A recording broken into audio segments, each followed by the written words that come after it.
পৃথিবীতে এমন কিছু জায়গা আছে যেগুলোকে বিজ্ঞান আজও পুরোপুরি ব্যাখ্যা করতে পারেনি, যেখানে মানুষ হঠাৎ করে হারিয়ে যায়, প্রযুক্তি অকেজো হয়ে পড়ে, আর রহস্যের পর রহস্য জমে থাকে শতাব্দীর পর শতাব্দী।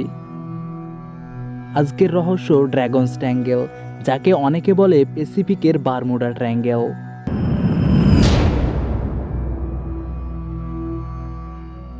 জাপানের টোকিও শহরের পূর্ব দিকে প্রশান্ত মহাসাগরের বিশাল জলরাশির মাঝখানে রয়েছে এক অদ্ভুত জায়গা। এখানেই নাকি অদৃশ্য হয়ে গেছে অসংখ্য জাহাজ, উড়োজাহাজ, এমনকি মানুষও।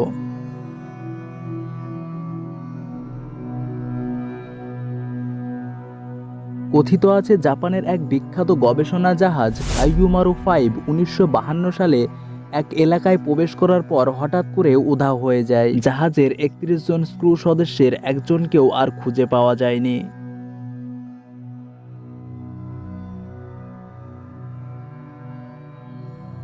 নাবিকদের দাবি, এই এলাকায় প্রবেশ করলেই কম্পাস ঠিকভাবে কাজ করে না, রেডিও সিগন্যালও হারিয়ে যায়, আবার হঠাৎ করে আবহাওয়াও বদলে যায়।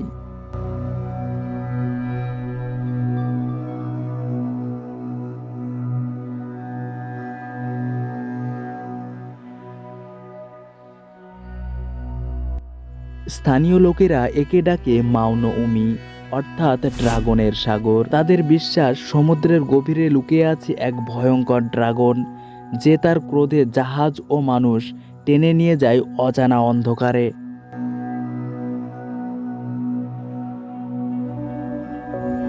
অন্যদিকে বিজ্ঞানীরা বলেন এখানে রয়েছে শক্তিশালী ম্যাগনেটিক ফিল্ড, আর হঠাৎ তৈরি হওয়া আগ্নেয়গিরির কারণে ঘটে অস্বাভাবিক বিস্ফোরণ। এই জন্যই জাহাজগুলো হারিয়ে যায়। কিন্তু প্রশ্ন থেকেই যায়, সবাই কি তবে এই সমস্ত প্রাকৃতিক কারণে হারিয়েছে, নাকি সত্যি কোনো রহস্যময় শক্তি কাজ করছে?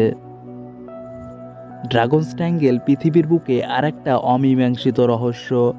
আজও কেউ নিশ্চিতভাবে বলতে পারেনি সেখানে আসলে কি ঘটে। আপনার কি মনে হয়, এটা কি বিজ্ঞানের খেলা, নাকি সত্যি আছে অদৃশ্য কোনো শক্তি? এই সমস্ত রহস্য তো চলতেই থাকবে। তবে আপনি যদি আমাদের চ্যানেলটিকে সাবস্ক্রাইব করে না থাকেন, চ্যানেলটিকে অবশ্যই সাবস্ক্রাইব করে নেবে।